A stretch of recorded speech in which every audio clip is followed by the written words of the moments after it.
let's say that we want to evaluate this indefinite integral right over here.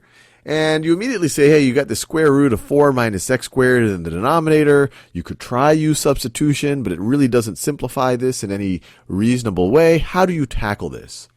And an insight that you might have is, well, this square root of 4 minus x squared, this looks like something that I might get if I'm dealing with the Pythagorean theorem, if I'm solving for non-hypotenuse sides of the Pythagorean theorem, especially if the length of the hypotenuse is 2, this would be 2 squared, and then the other side is x, then 2 squared minus x squared, this would be the length of the other side. Well, let's just run with that then. So if we have and if any of you didn't feel that insight immediately, it's okay. Because to be honest, I actually did not feel that insight probably the first time that I saw things like this. So let's say you have a right triangle. So let's just visualize that insight that we talked about. So if the hypotenuse of the right triangle is of length 2, the hypotenuse is of length 2. Hypotenuse is of length 2. And let's say this side right over here. Actually, let me do this side. Let's say this side. Actually, I'm going to go with this side. This side right over here is of length x. This side over here is of length x. It's a little counterintuitive because normally we associate this side over here with y, but let's just go with it. This side right over here is of length x. Then what would this side right over here be? What would this other non-hypotenuse length be?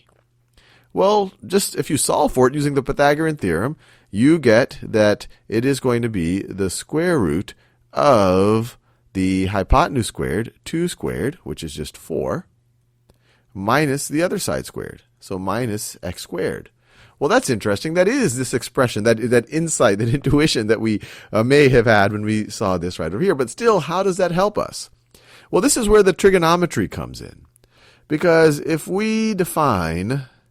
If this angle right over here, we say this is theta, then what is sine and cosine of theta going to be in terms of these sides? Well, let's see. The sine of theta is equal to the opposite over the hypotenuse is equal to x over 2. Or if you want to solve for x, we get x is equal to 2 sine theta. Well, that's interesting. What about the cosine of theta? Cosine of theta is equal to the adjacent side, square root of 4 minus x squared over the hypotenuse. Or if you want to solve for this side, it's going to be, we could say that the square root of 4 minus x squared is going to be equal to the hypotenuse times the cosine of theta. So that's interesting. If x is equal to 2 sine theta, then this other side, then this entire expression simplifies to 2 cosine theta. And that seems pretty interesting now. So let's make the substitution. Let's say that x is equal to 2 sine theta. And if x is equal to 2 sine theta, then dx is going to be equal to 2 cosine theta, d theta. And then if x is equal to 2 sine theta, then what is this thing right over here? Well, we just figured out this thing is 2 cosine theta. This thing is equal to 2, actually let me do it in that orange color, 2 cosine theta. This is equal to 2 cosine theta. And we were able to do this, drawing this right triangle and using the SOHCAHTOA definition of these trig functions. And obviously you could use unit circle, that's kind of an extension of these. But you could also do it if you say, hey, look, if this is 2 sine theta, you could use the Pythagorean identity, our trigonometric identities, and you would see that this entire expression, if you did it that way, would simplify to 2 cosine theta. But now let's just run forward and let's see if we can evaluate it using this substitution. So this is going to be the indefinite integral.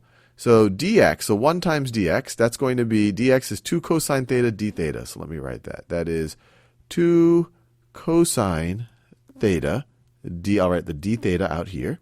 And then what's the denominator? Square root of 4 minus x squared? Well, that's 2 cosine theta again. So that is 2 cosine theta. Well, this seems to work out quite nicely. If you 2 cosine theta over 2 cosine theta, that's just going to be 1. This simplifies to d theta, which is, if you just evaluate this is just going to be equal to theta plus c. Well, this is kind of nice, but we're still not done. We want our indefinite integral in terms of x. So now let's just solve for x here. So if x is 2 cosine theta, or sorry, if x is 2 sine theta, so x is equal to 2 sine, x is equal to 2 sine theta, then let's see, divide both sides by 2. X over 2 is equal to sine theta. And then if you want to solve for theta, theta is the angle that if you take the sine of it, you get x over 2.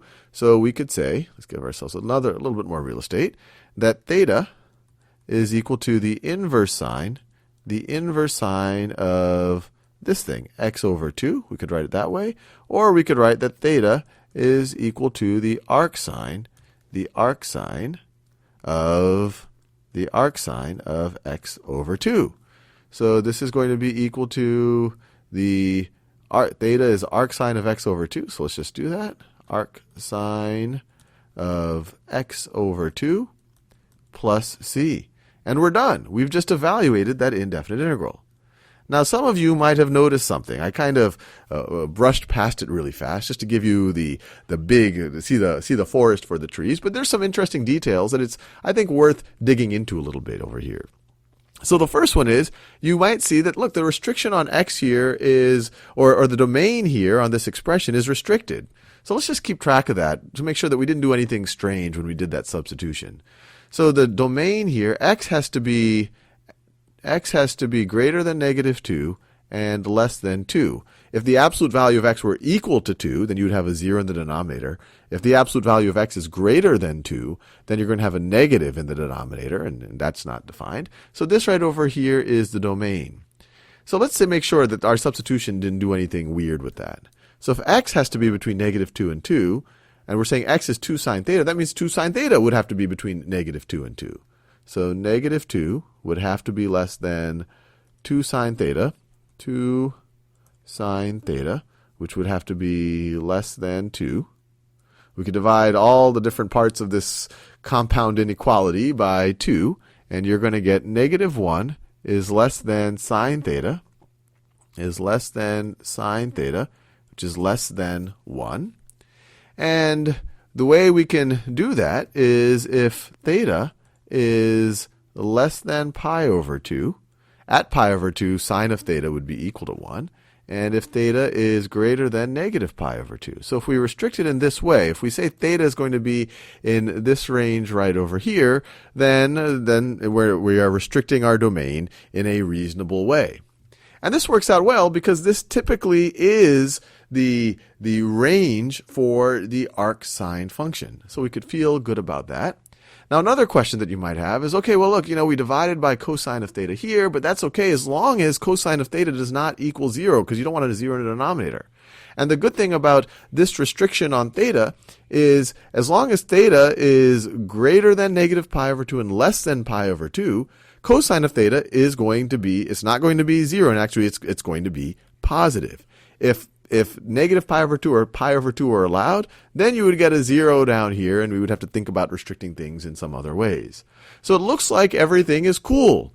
We dug a little deeper. We said, okay, we haven't done anything strange to the domain or to the kind of unrestricted it in some strange way, and so we can feel good about this answer that we've gotten.